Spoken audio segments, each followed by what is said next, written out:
গভীর রাত, একটুখানি ভেবে দেখলাম কবরস্থানে শুয়ে থাকা মানুষগুলোর কথা।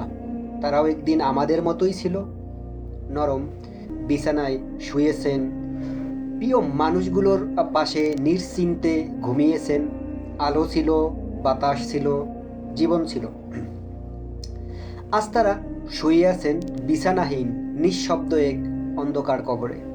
চারদিকে নীরবতা, কোনো ডাক নেই, কোনো সাড়া নেই। যে মানুষটা একা ঘুমাতে ভয় পেত, আজ সে একাই শুয়ে আছেন, চিরদিনের জন্য, চিরদিনের জন্য।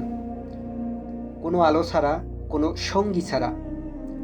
এই সত্যটা ভেবে বুকের ভেতর কেমন জানি মোচড় দেয়, চোখ ভিজে আসে। কারণ একদিন, হ্যাঁ, একদিন আপনাকেও আমাকেও এই অন্ধকার কবরে একা শুয়ে থাকতে হবে। কেমন হবে সেই রাত?